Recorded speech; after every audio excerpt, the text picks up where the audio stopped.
За сайн байцгаана уу хүүхдүүдээ эхний хичээлээр уулзж байгаа таатай байна. За бүгдээрээ улсын шалгалтад ордог арвтын бутархай болоод одоо хэмжигдэхүүний нэгжийн талаарх дасгал даалгаврыг хамтдаа ажиллацгаая.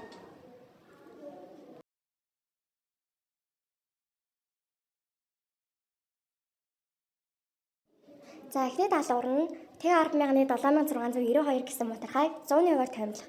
Тэгвэл бид нэр ямар зүйлийг хэлээд харах вэ гэхлээр тэгээ ард байгаа тоо 7-г хараад 7 бол 10-ийн орон, түүний ард байгаа 6 бол 100-ийн орон. Тиймээс бид 6-гийн ард байгаа 9-ийн тоог харах хэрэгтэй.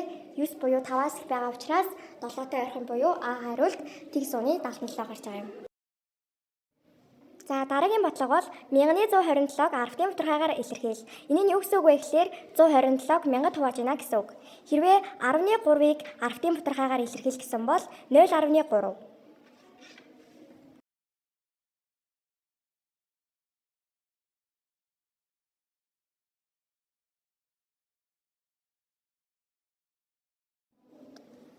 За дараагийн бодлого бол уртыг хэмжих нэгж аль нь вэ?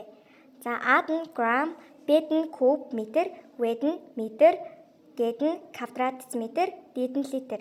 Тэгвэл уртыг хэмжих нэгж бол мэдээж метр. Бид нэр 100 метрт гүүн 200 метрт гүүн гэж ярьдаг шүү дээ. Тийм болохоор В хариулт нь зөв байлаа.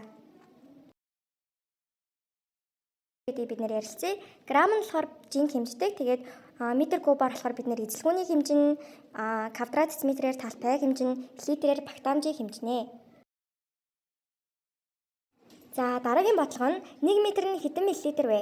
Тэгвэл 1 метр 100 см байдаг. Тэгвэл 1 см-т 10 мм байдаг. Иймээс 100 см-аа 10 мм-тэй өөрчилээд 1000 мм гарч байгаа юм. Тэгвэл зөв хариу нь Б буюу 1000 мм. Баярлалаа. Баяртай хүүхдүүдээ дараагийн хичээлээр дахин уулзцгаая.